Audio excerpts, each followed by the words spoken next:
really do. You're a 21-year-old punk fucking kid. Grandpa's given you everything all your fucking life. You've never had a car payment, a house payment. Everything you live in was given to you by Grandpa. You fucking don't know what it's like to work for a fucking living like I do, to bust my fucking ass and do what I do. And you know what, Sean? You fucked me, and that's the way you got it. But you know what? Your grandpa's money will run out someday, and you'll have to feast for yourself. Get a fucking job, you piece of shit. Welcome to Behind the Smoke Podcast, Barbecue War Stories. My name is Sean Walcha from Cali Comfort Barbecue. We are recording above the butcher shop at Valley Farm Market with my man Derek Marceau. What's happening today? You know, today's another good day.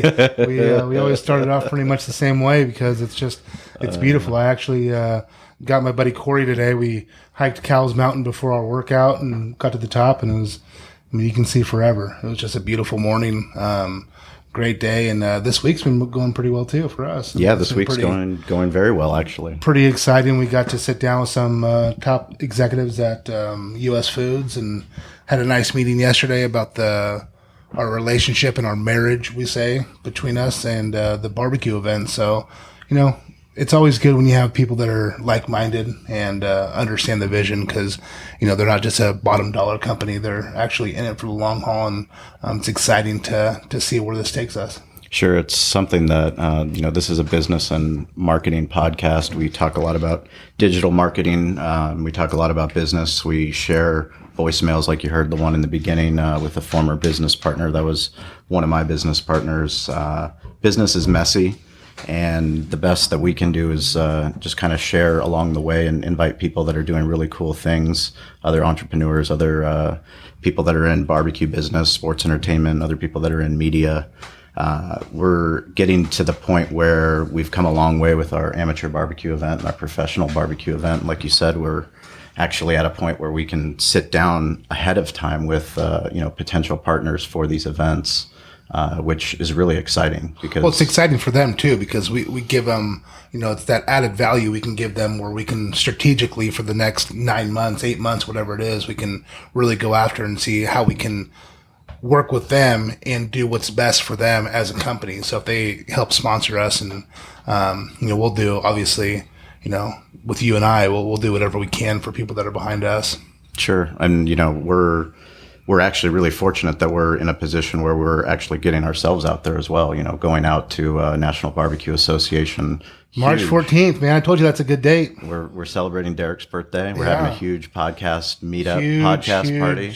Podcast orgy. Everyone can come and just hang out. No, it's going to be exciting. I get to go see one of my best friends, Jeremy Clary, who was one of my teammates for a long time. And he's out in Mansfield, Texas, right south of Fort Worth. So get to go see him, and we get to go do this barbecue, man. It's going to be pretty cool. Yeah, National Barbecue Association. It's A&amp BBQ 2018. Check it out. If any of you can make it, I know Rub Your Meat Barbecue, our boys from Phoenix, they've already confirmed that they're going to be out there. I know Best Barbecue Show, another podcast is going to be out there, BBQ Central Show. We're just looking forward to getting out there and meeting with the heavyweights, letting them know what we're doing out here on the West Coast and what we're doing in California, what we're trying to do in Del Mar. And just shooting the shit, man. Just getting back to the roots of barbecue and just talking and the transparency that goes along with that type of event is pretty cool. No one's really, too pretentious about stuff, and everyone can kind of just get along, and I'm really looking forward to it. Yeah, it's going to be really exciting. So check it out. Everything we talk about today is going to be in the show notes. Layla and Corey, they do an incredible job to make sure that all those links are in there. So check out these fucking mugs, dude. Boom. New Behind mugs, the Smoke. Hot shit. Coffee mugs. Yes. That I got surprised with because Sean is on top of shit all the time and brought us some new mugs. So that's pretty cool. And what also is pretty cool is our guest today, man. We Jennifer Reynolds from Sauce Goddess, who brings in us some killer sauces at the store. We've created a relationship, and she's just a killer woman doing great things in this industry. So welcome to the podcast. Thank you very much, guys. I appreciate it. Absolutely. Thanks for having me on. It's our pleasure to have you on. And, for Derek and I, there's people that I've introduced Derek to through Cali Comfort and people that he introduces me through Valley Farm. And I know that to make it on that list, you have to be doing things correctly. So tell us a little bit about the history of how you got your product into Valley Farm Market.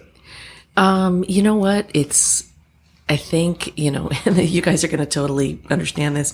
It's all about the connections you make, the people you meet, doing things right year after year. Scott, downstairs in your grocery department, called me and he's like, I'm at Valley Farms. You got to get in here. These guys love local products. I'm like, what? Okay. And I'm in the door, and I've known Scott for 13 years or something like that. Sure. And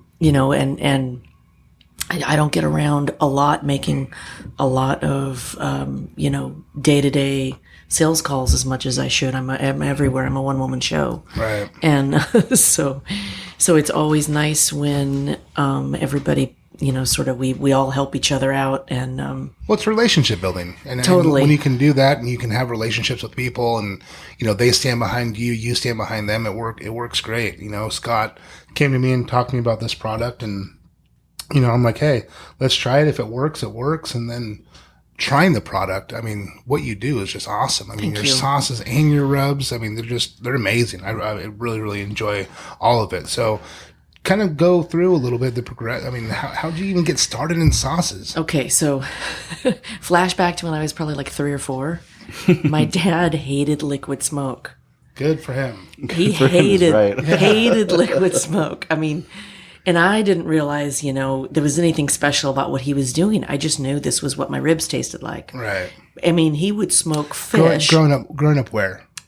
Outside of Chicago, then when I was 3 or 4. Okay.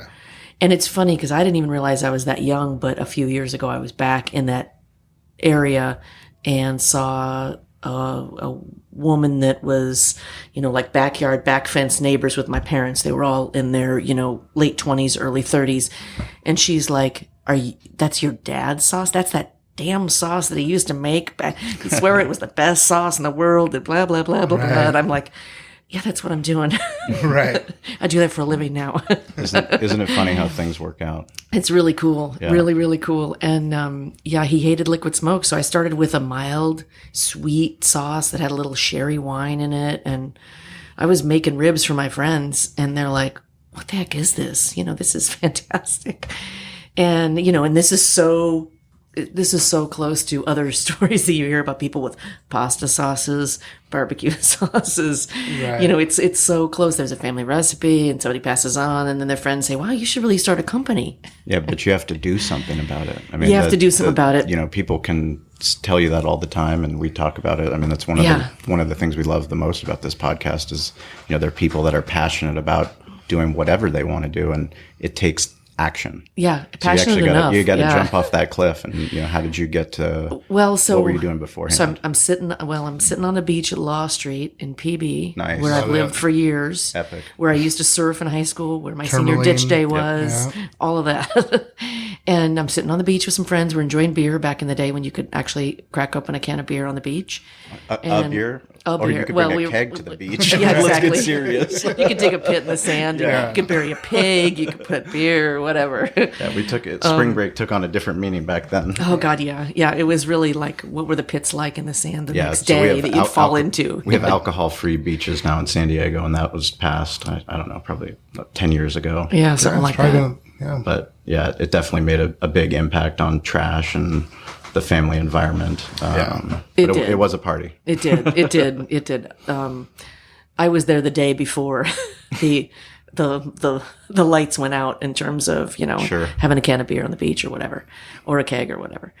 But anyway, I'm on the beach with some friends and they looked at me and they kind of threw down a challenge. They said, don't get old and wonder what if you ever did anything with your dad's barbecue sauce recipe. And I went, okay.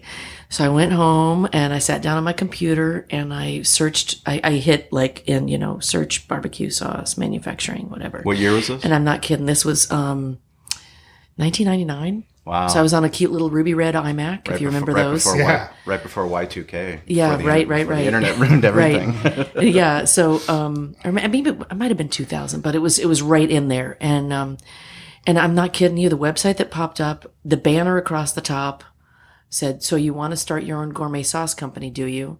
And I sat there and I stared at the monitor and I went, stalking me.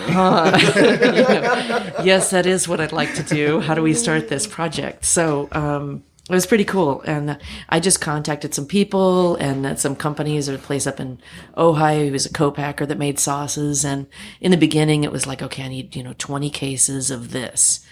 And we'd meet in Long Beach at the IHOP in his white panel van and my sedan, and we'd like exchange boxes. It was like some great clandestine drug deal. Yeah, with barbecue sauce.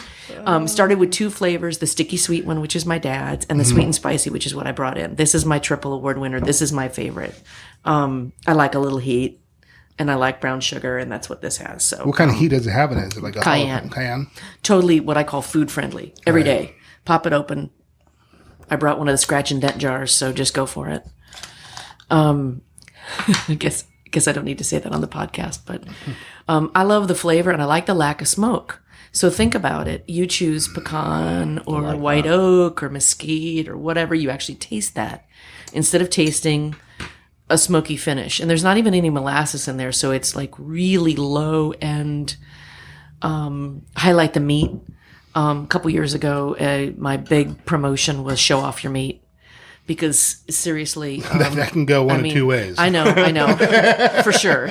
Well, leave it to guys that are having a sausage fest. Right. We're having a sausage sampler party for Super Bowl. Right. We dig it. It's cool. It's cool. Oh my God, that's awesome.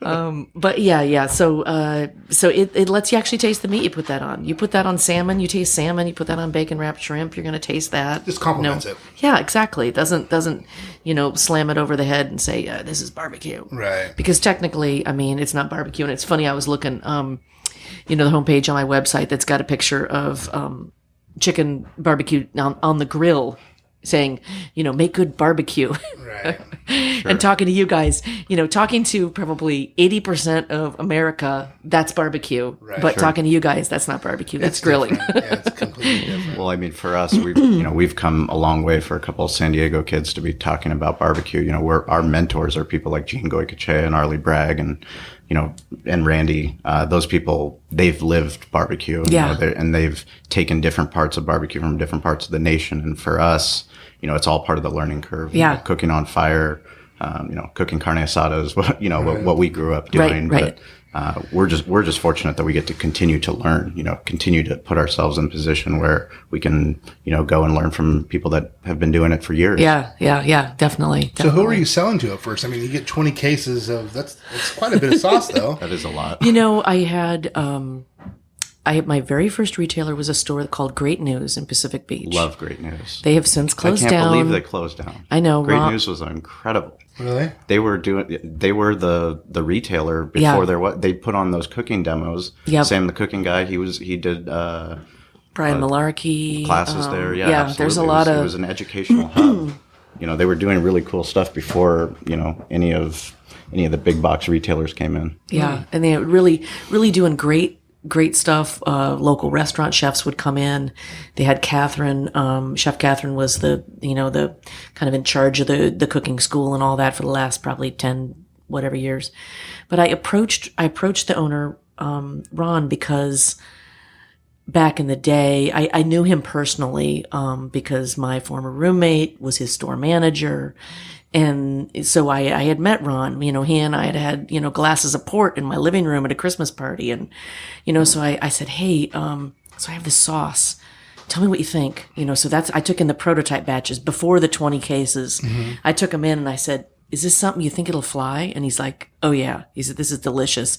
It'll fly. And then he calls me and he says, so I never do this time of year. It's like December 10th. Oh. Right. So I never do this time of year, but I just wanted to know, could you have enough product ready for January 19th? Because we're having a local open kitchen and we want your sauce in here. And I'm like, yeah.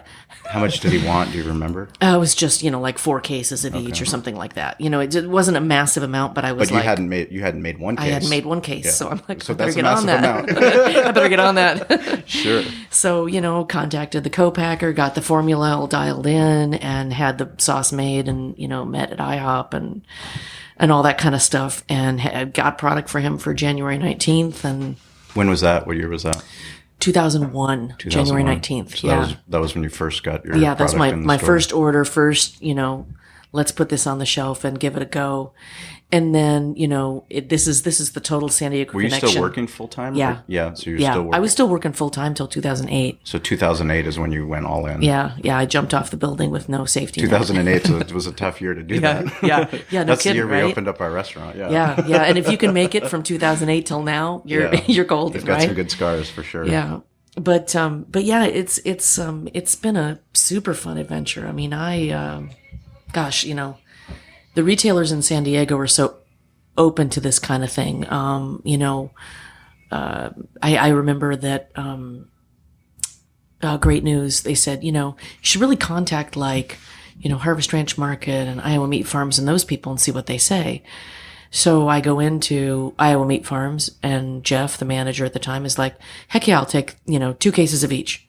At the time, I only had 2 products. I'm like, sweet. Right. And he says, oh, and you should go talk to Lisa at Harvest Ranch Market. I'm like, okay. And then Lisa's like, oh, well, you should go talk to so-and-so and you should go talk. And it was like this huge,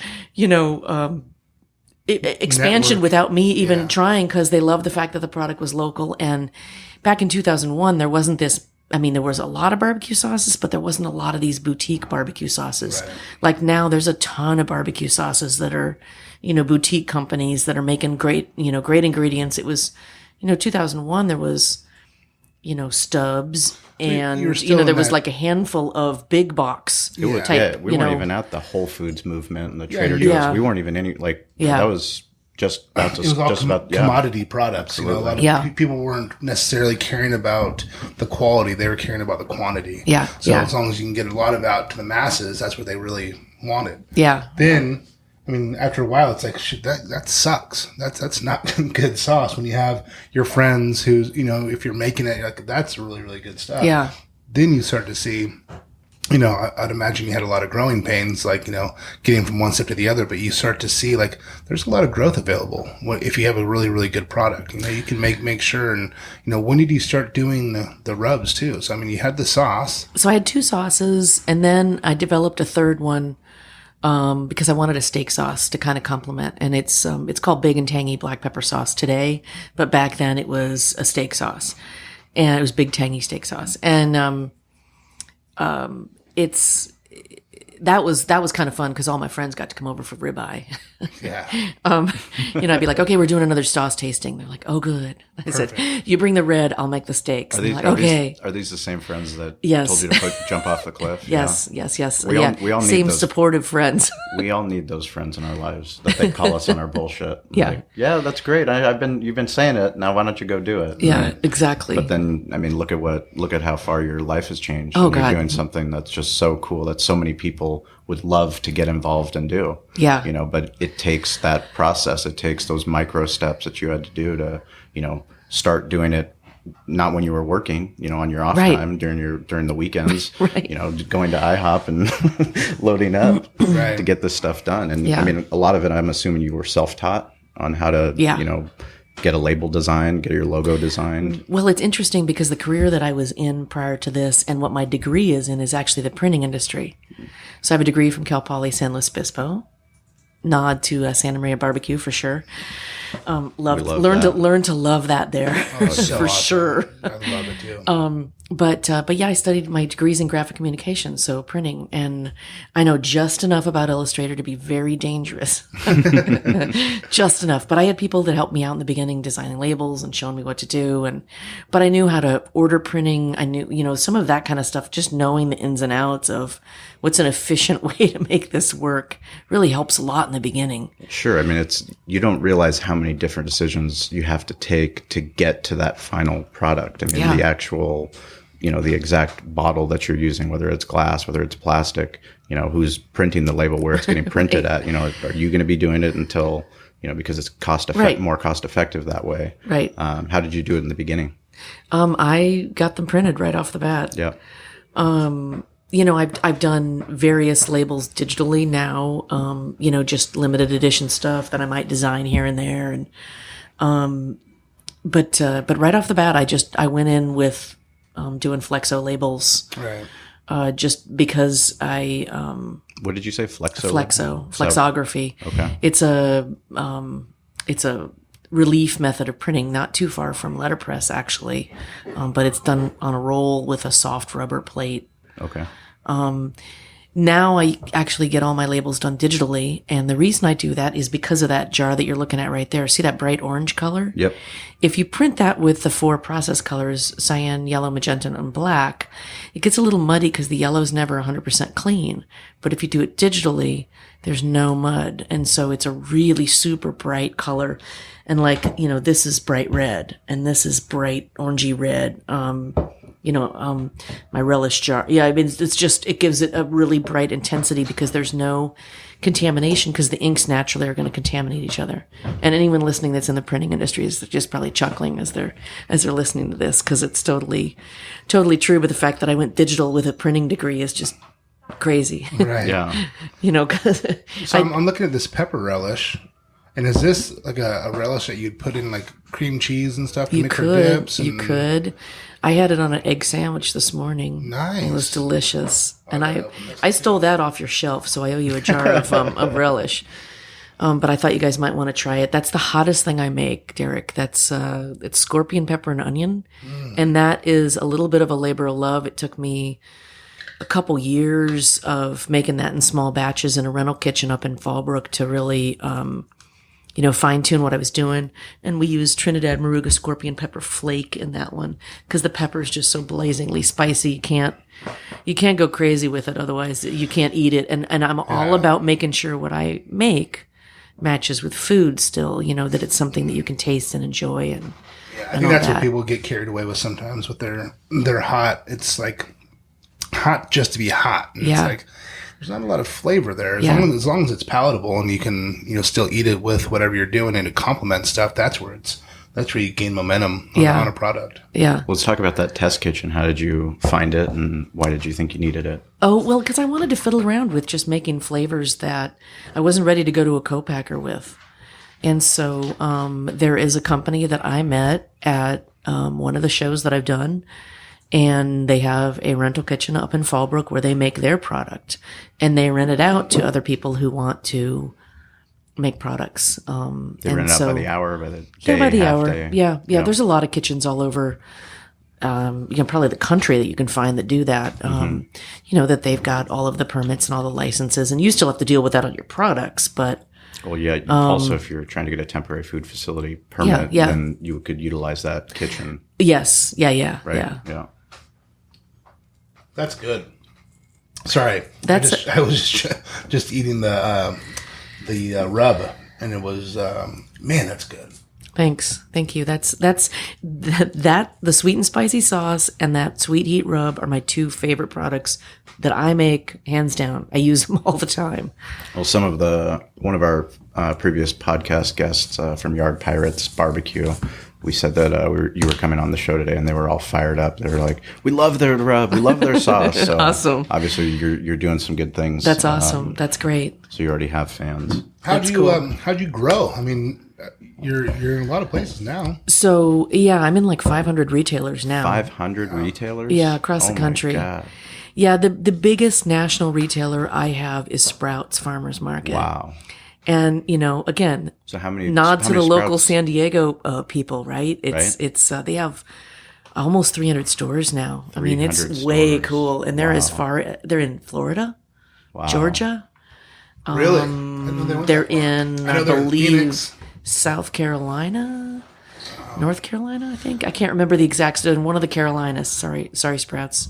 Yeah. Funny story with that, though. I got a phone call from my sister, and she got divorced about 2 years ago, and she met a new guy, moved to Phoenix, and she's like, "Look, he wants to barbecue. He wants to impress his family. It's my first time meeting them, and we're going to do a pork butt, and I need seasoning. What can you do?" And I'm like, "Look, we make all of our seasonings, but let me look and see what I can find you around where you're at."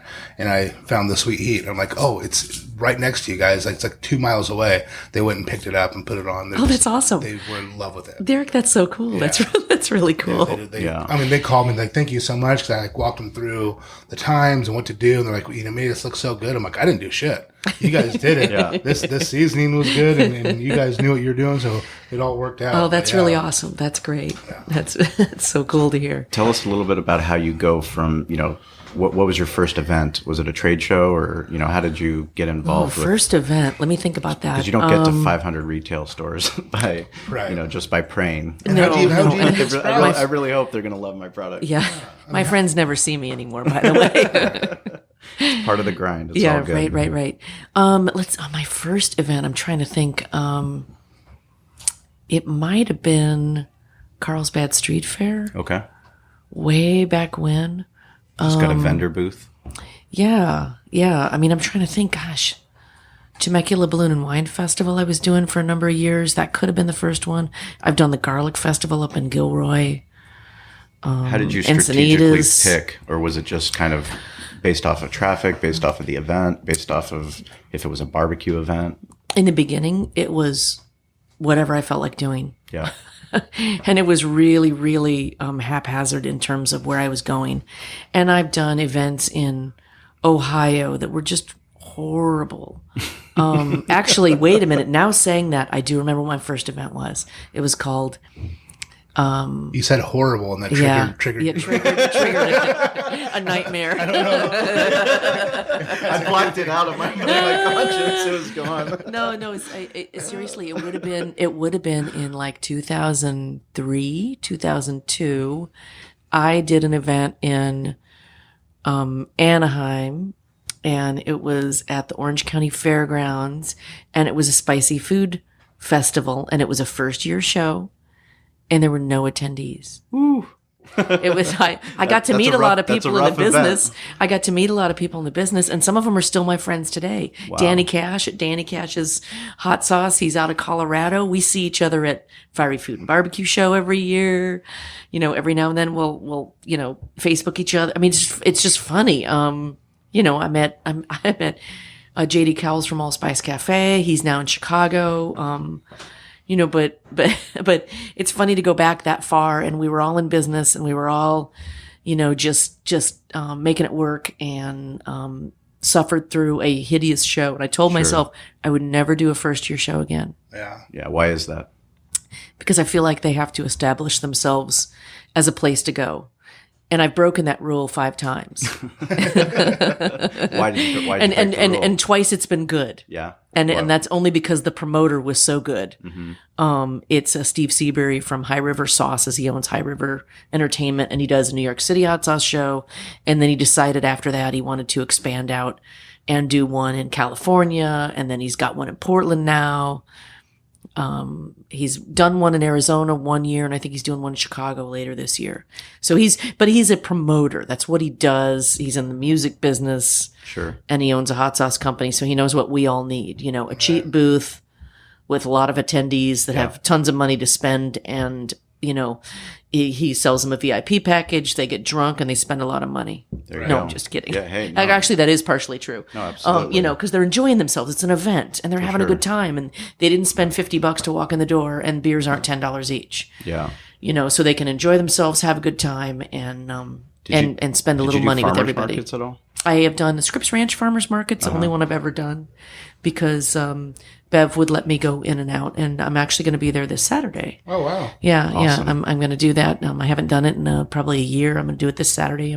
Are you rolling something new out, or you just wanted to kind of get back out there? Well, I want to get back out there, but I also I wanted to make sure everybody has the new relish at their fingertips, because they might want it for a Super Bowl. Smart. And I thought that would be a good idea. Strategic. I've also got some hot sauces that I've been kind of collecting from some of my friends, and I sell them as part of what I call grab bags on my website.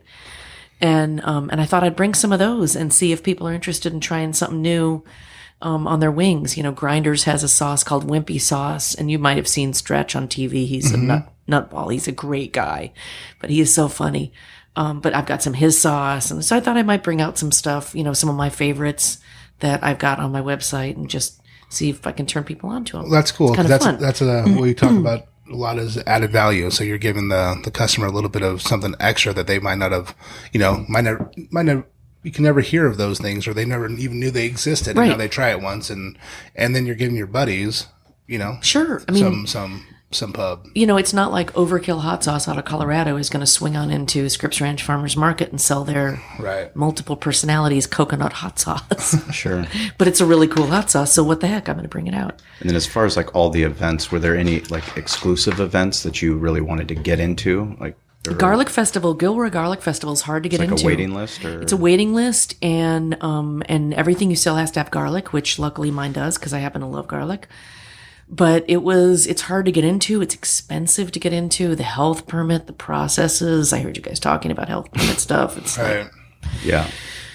yeah, like I want to poison people. But anyway, you know, that whole process, it's about $2,000 to get a booth. Wow. But there's 100 people. What, a 10 by 10? 10 by 10. Wow. With only 10 feet of frontage.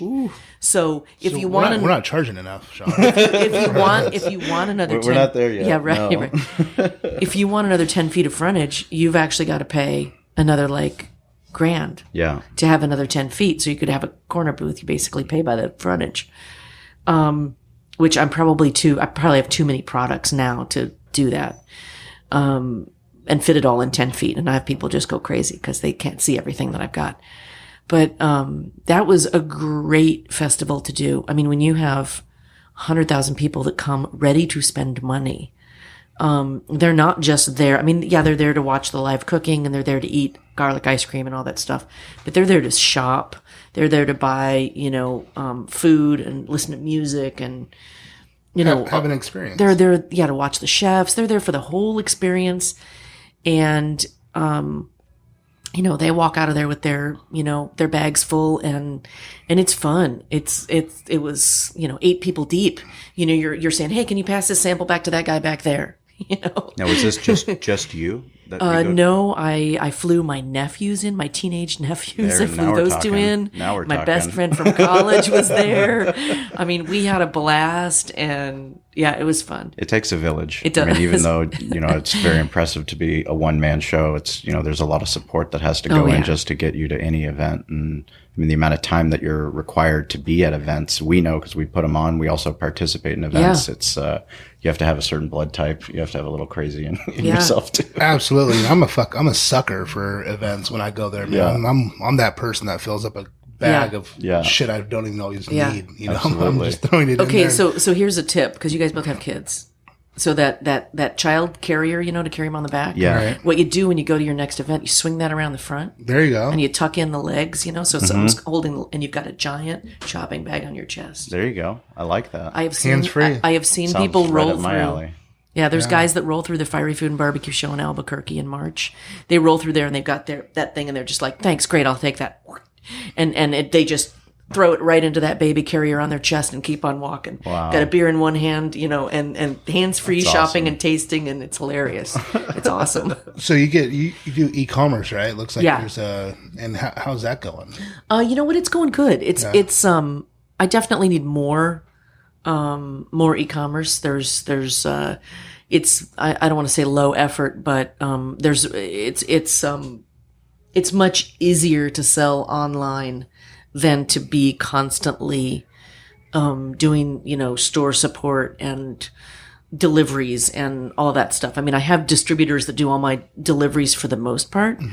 But you know, e-commerce, to just be able to send an order to my warehouse and it ships in the out. beginning, you actually had to go and deliver. In the beginning, yeah, I was doing all my deliveries and I was doing all my UPS and all that kind of stuff. And now I use actually a facility here in San Diego. It's a national organization, national company or whatever you want to call it, called Arc of San Diego.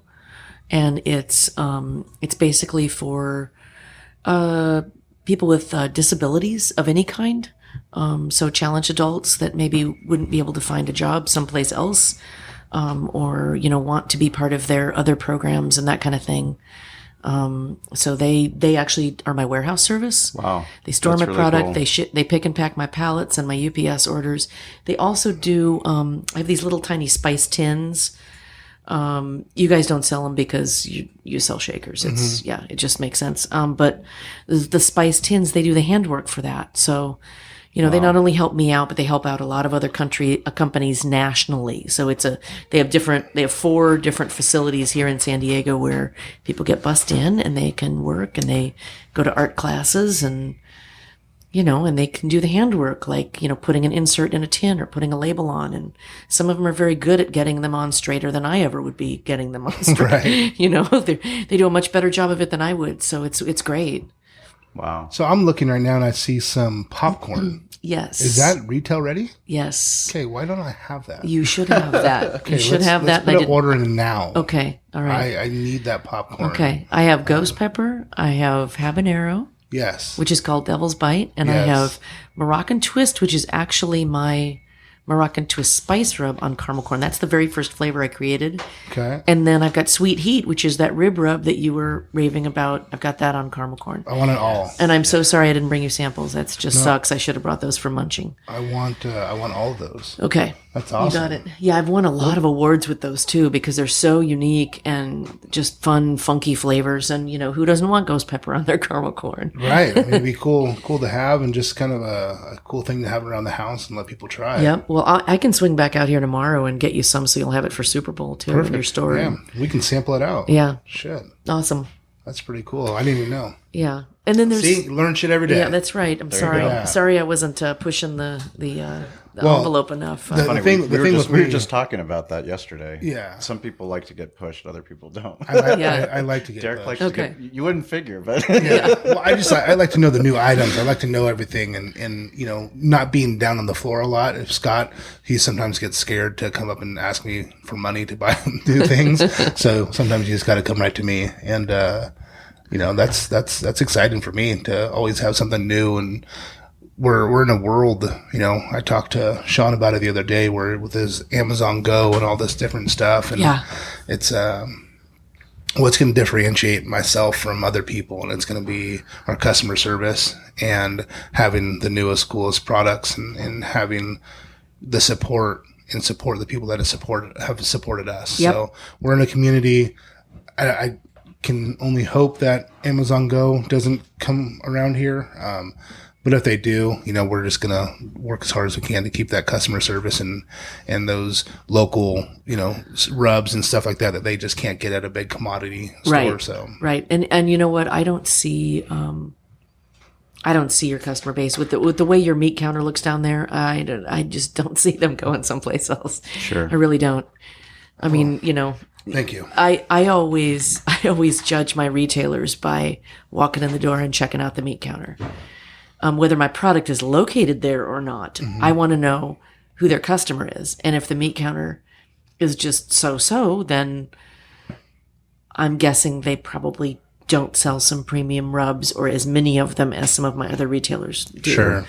And, you know, I could be wrong, but I'm just, you know, I'm going on a That's what you've learned. on a guess there. Yeah. I mean, the places that have nice meat counters also usually have a pretty extensive supply of rubs, and they usually have customers that are interested in trying something new. So we have a lot of listeners that, you know, own different stores, butcher shops around the United States. Can they just email you? And Yes. Can they get it at retail price or at wholesale? Yeah, absolutely. Okay, so yeah. they just have to give you their certificates or whatever, their license, Yep. and you can ship it out to them, and they can bring it in. Yeah. All of our spice rubs, I mean, we've got them in the little retail shakers in a 6-pack Mm-hmm. per case, but we've also got all of them in bulk bags. So Well, that's what I'm doing now. yeah. So if somebody doesn't want to do the, you know, the make your own kind of thing with the dry rubs, if they're not doing it from scratch, or even if they want to use one of my dry rubs as like a starter, you know, I want to make this flavor, but I need something that's stable to start with. Mm-hmm. That's a lot of restaurants will, there's one in PB that they use my sauce, crushed actually in PB. They use my sauce for their wings, but they also use it for a couple of other things, but they add something to it. because they want to make it their own. And so, they're using it as a stable master sauce that then they don't have to, turn around and, from making sauces, you guys, absolutely. you start making it and it starts out first, it's 2 gallons and then you're like, oh, but it needs a little more of this. No, And consistency. then you keep adding and then, oh, but it needs a little more of this. And before you know, you got 5 gallons of sauce and you're thinking, what am I going to put this stuff into? And it's not good because he didn't get it right. Yeah. It's just, yeah. Anyway. Talk about creating the brand and the logo, and as far as the design goes. I mean, we were just talking about how you were playing with the logo and the text size and how it's going to look on the shelf. I mean, those things. I think about it all the time. It's like if it's shelf space, how are you going to stand out? And you were talking about the colors that you picked and why. Tell us a little bit about that. And I use bright colors in everything I've got except for my black pepper sauce. And the reason I do that is if you go downstairs and you look on the barbecue sauce shelf, probably 70% of them are a dark color. They're black, they're brown, they're burgundy. They're not brightly colored. They're not, the one exception might be Bone Sockin', which is a white label. But for the most part, they're really kind of all that same color profile. They're kind of the color of the sauce. And so I have one that's burgundy. Yeah. I have one that's black, but then I've got bright orange, bright red, bright yellow. And so the family of products kind of stands out real nice, I think. It looks really good. And the black pepper sauce, it started out, it's always been a black label. And the funny thing is, it's what I call my man sauce. because probably 9 out of 10 customers that buy that sauce are men. Yeah. Yeah. And I don't know if it's the black label. I don't know if it's the word big.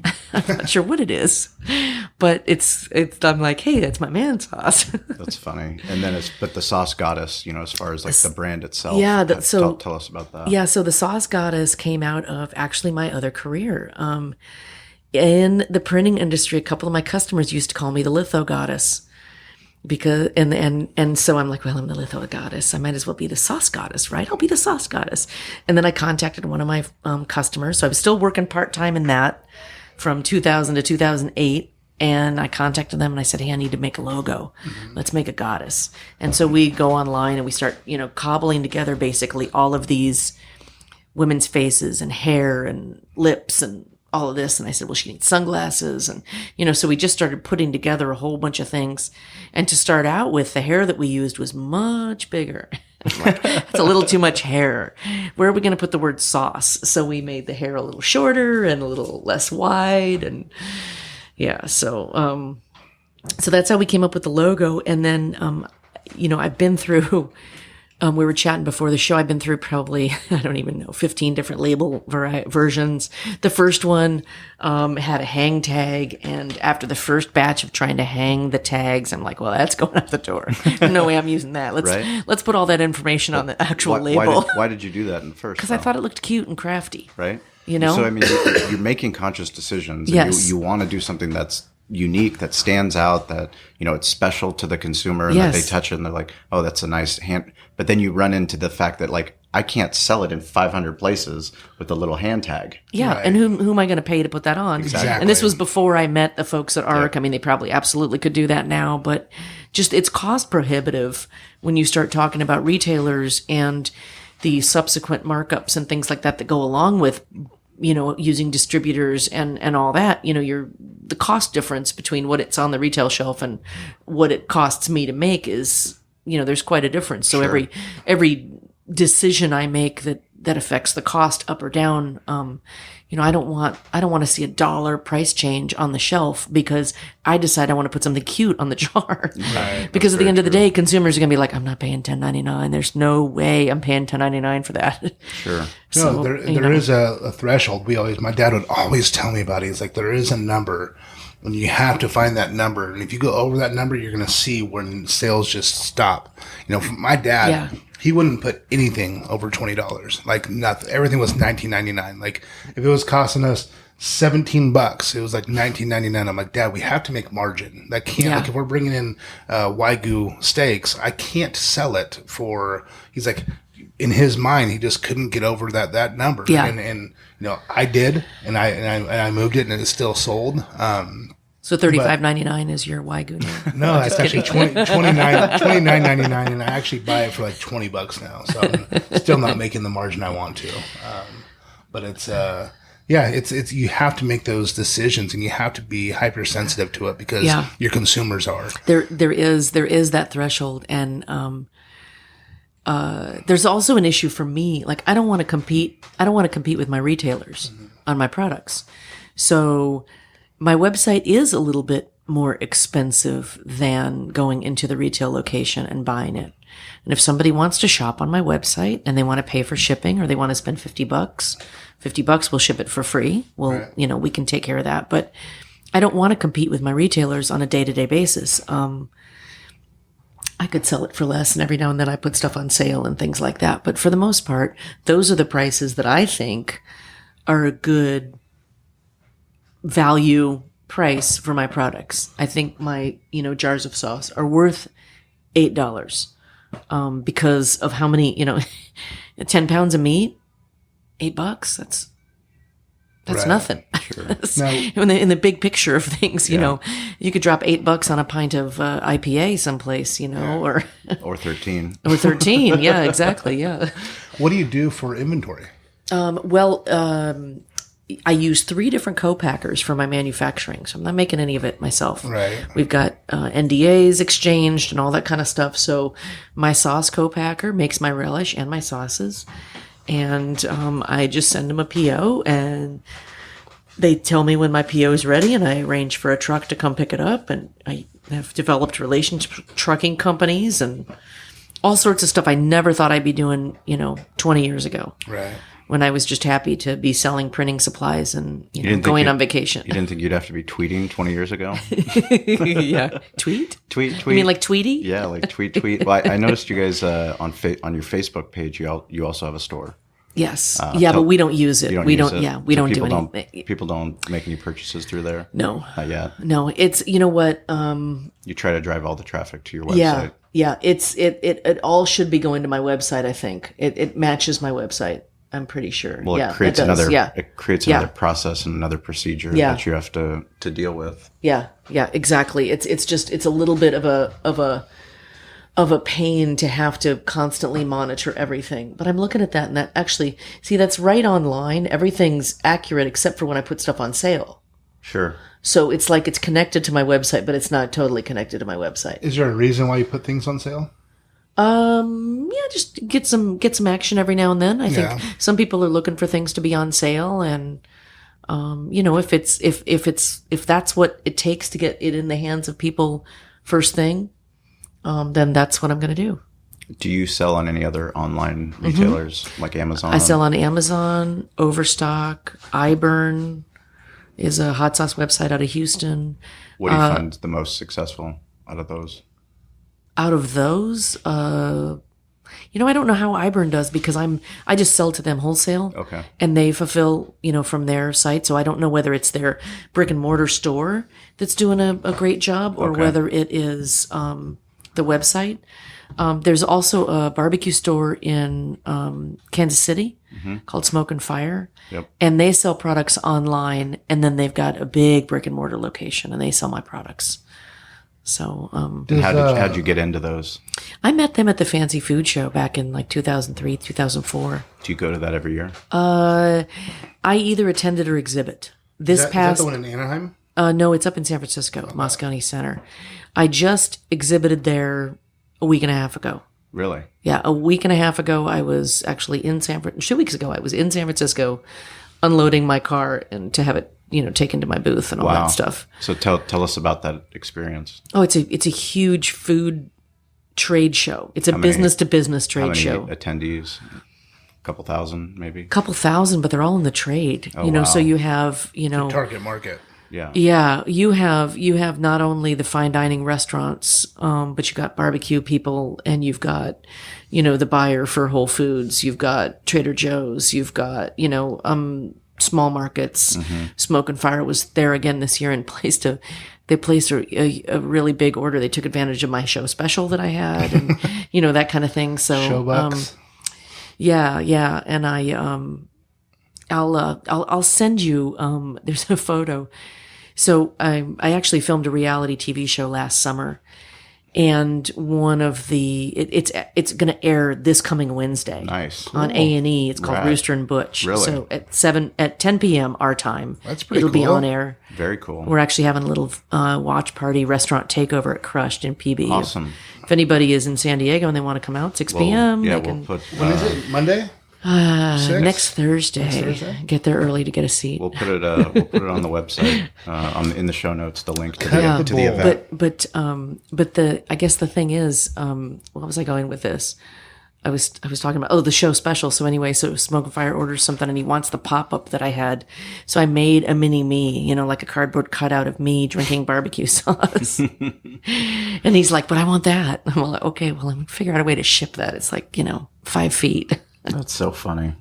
That's great. Yeah. That's great. I mean, so what's the show going to be about?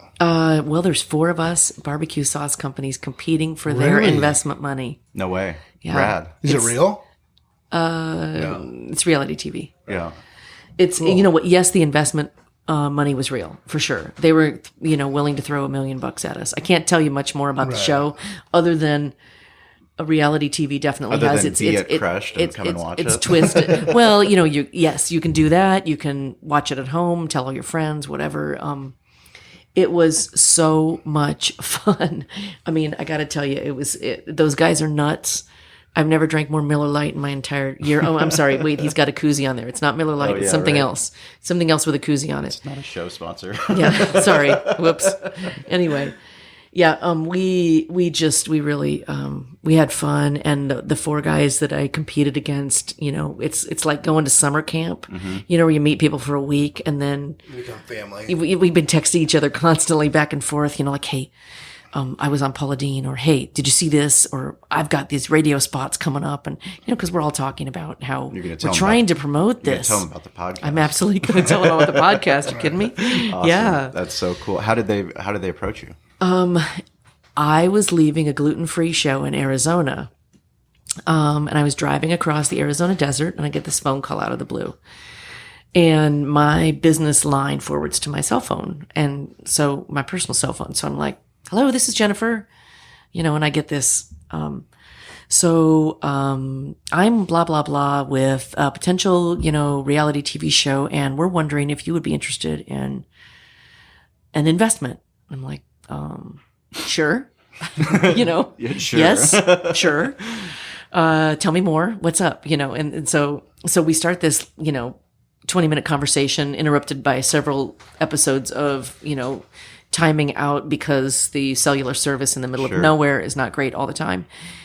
And then there was a couple of interview sessions, where they talk to you on the phone to see how you are and see if you're going to be okay on air and will you answer their questions? Are you forthcoming? And then we had a Skype interview. And then I was supposed to have an interview with one of the producers, so I had, junior producer, that kind of thing.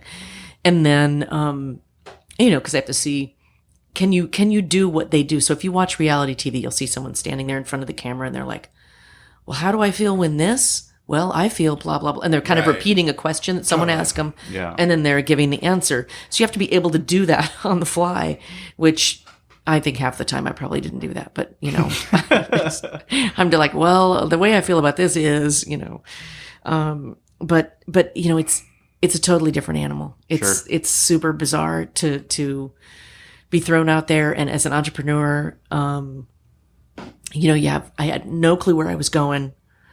I had no clue what the show was.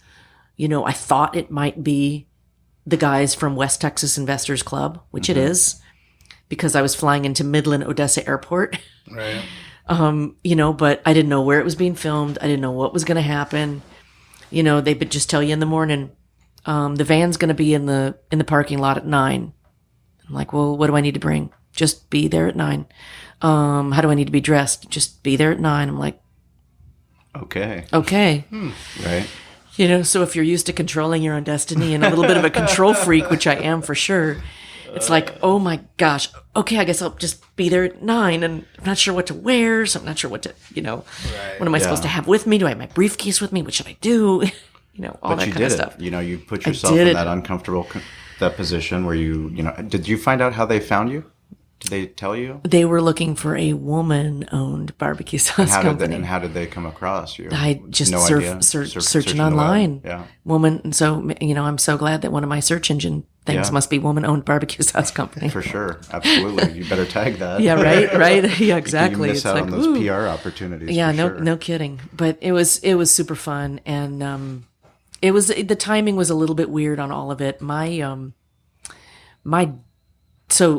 So my dad passed away July 5th, and I flew to Michigan to see my parents on July 5th, and just hanging out, having a nice night. And one of our last conversations together, he was always giving me business advice. He's Mr. Barbecue Sauce. Sure. Mr. I hate liquid smoke, and let me teach you how to cook a steak, and let me show you this is the real way to cook fish. Take it off the grill while it's still kind of translucent looking in the middle. And then it'll be really tender. I'm like, okay, Dad, great. Right. Because we used to go fishing together all the time, and I've caught a couple marlin and some albacore and all that kind of stuff. Really cool. Anyway, so we're sitting down, and we're just, we finished dinner, and we're having this awesome conversation. And he's like, well, this TV thing, this is on the up and up, right? Because he's asking me how my business is doing and how's everything going, and, just always giving me advice. And I said, well, Dad, it's on the up and up. It's A&E, that's this channel it's going to be on. That's kind of, that's a big channel. I think it's pretty much on the up and up. I don't know what they're not going to take advantage of you, are they? They're not going to make you look stupid or anything, are they? I'm like, no, Dad, I'm pretty sure it's okay. I think I can, take care of myself. Yeah, so now if you watch the episode, you're going to just laugh. Those were some of his last words to me. We had a wonderful night, and getting ready to go to bed, and he sat down to take his shoes off and had a heart attack. And I'm so glad I was there, and I'm glad I got that one last hug, and I'm glad I was there for my mom. And Sure. Right. And I'm glad that I got to tell him what was up, what was going absolutely. on and all that. So And how good the sauce is doing. And how good the sauce is doing. He's super proud. Well, And he used to love the fact that he didn't have to make it anymore. yeah. But we're just so happy that you got to come out and took the time to Right. to talk to us. Thanks for having me on. It was kind of a last moment thing, and you were bringing sauce here, and it just worked out great. So we want to make sure that we can get to your crushed on Thursday. Crushed. We'll try to get there on Thursday and watch it, and then Yeah, the show's airing on Wednesday night. So it's actually after the show airs, because I cannot for the life of me figure out a way to watch something that airs at 10 o'clock on the East Coast. Or here, I'm not a night owl, so 10 o'clock here is like too late. Mm-hmm. And Crushed is a restaurant and bar. They're not a typical PB bar that's open until 2 a.m. or anything like that. So, they're more of a family place, that kind of thing. And they specialize in small bites, and they use my sauce on their wings. That's really cool. And we're going to do a little bit of a restaurant takeover, actually, on Thursday night. So That's really cool. We're going to tweak the menu a little bit and feature a little bit more Sauce Goddess sauce. So Really cool. It'll be really fun, yeah. Well, we appreciate that. We hope the listeners follow you on social at Sauce Goddess and visit your website, buy some of your sauces for you to come and share your story of how you got to where you are. It means a lot to Derek and I. Yeah. Thanks for having me here. Absolutely. And we owe some people some new behind the smoke coffee mugs. Boom. Yeah, dude, I'm in. So I'm gonna pull the first person, and the first person to win the mug. We have two. Yeah, we have two. Two we're gonna give out. It's gonna be Smoking Bears. Smoking Bears on our Instagram. We will get you a mug. And Sean, why don't you pull the next one? Yeah, and the other one is going to be at Eat More Barbecue. This is one of our friends up in Canada. They actually reached out to us and let us know that they took a trip to Houston. They started a blog, and they've been listening to the podcast, tuning in, and now they're going to start selling some T-shirts, which are some pretty badass T-shirts, actually. They just got the design, support your local butcher. Nice. I need that one. It's .ca, which stands for Calgary, but it works for one in the California medium. That's too. awesome. That's awesome. Yeah, right? But yeah, he's starting his own barbecue business, and he supports the podcast. And we know there's people that might be your first time listening, which we appreciate. please subscribe so that every Friday you get to enjoy the day with Derek and I and whoever we're lucky enough to bring on. If you've been listening the whole time, we can't thank you enough. Keep submitting questions. Hashtag us Behind the Smoke. Yeah, and if you're out in Texas in March, oh yeah, BBQA, birthday party, come out, barbecue. birthday party, Yeah, right. Podcast orgy. We're gonna have a Super Bowl podcast row. Is what Yeah, we're gonna do. That's how it's nice. gonna go down. Well, thank you so That's much. pretty funny. Happy Super Bowl, fellas and ladies. Yes.